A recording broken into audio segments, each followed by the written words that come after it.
So good evening everyone. এখন সময় প্রায় 4:30। তো সকাল থেকে আমি আজকে ব্লগ দিতে পারিনি, কারণ আজকে শাশুড়ি মায়ের শরীরটা খুবই খারাপ হয়েছে। তো আমি এখন যাচ্ছি মিশন হসপিটাল অ্যাডমিট করার জন্য। তো চলুন যাই। তো আমরা চলে এসেছি দেখুন মিশন হসপিটাল। আর একবারে আমি এমার্জেন্সিতে তো এখন সময় 7টা 8, এখন আমরা মিশন হসপিটালেই আছি। বাট এমার্জেন্সিতে মাকে দেওয়া হয়েছে। তো দেখা যাক, অ্যাডমিট হবে, তাকে অক্সিজেন লাগিয়েছে, লাইন চলছে, তারপরে এমআরআই হবে। একটা অন্ধকার। তো যাই হোক, আমরা এখনো বসে আছি, অ্যাডমিট করব, তারপরেই যাব। যে দেখতে পাচ্ছেন এখন আমরা আছি মিশন হসপিটালে।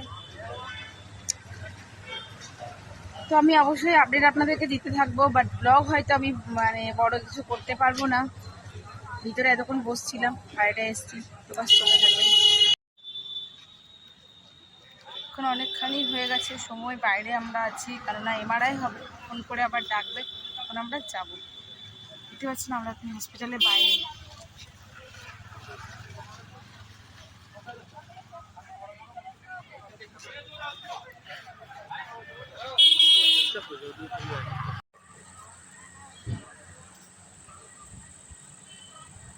তো চলুন যাই ভিতরে, আমাদেরকে এখনো পর্যন্ত ডাকেনি।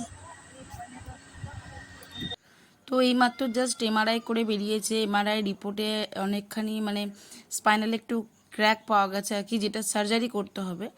তো যাই হোক, আপনাদের সঙ্গে আমি যেহেতু সবটুকু শেয়ার করি, তাই এটাও শেয়ার করলাম।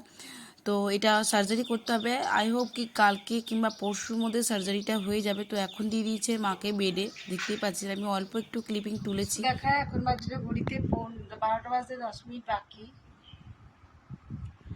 আমি জাস্ট এই মাত্রই ঢুকলাম হসপিটাল থেকে। এখন আমাদের জামা কাপড় ছাড়া হয়নি, এগুলো ছেড়ে সব কাচতে দিয়ে দেবো। তো এইটুকুই আপনাদেরকে জানিয়ে দিলাম, ব্যাস এটুকুই। করবো না, কেন এদিকটা এবারে পারবো না হয়তো করতে। তো যাই হোক, আজকের মতন ব্লগটা এখানেই শেষ করলাম। অবশ্যই ভালো লাগলে ভালো থাকবেন, সুস্থ থাকবেন আপনারা সকলেই। আজকের মতন এটুকুই।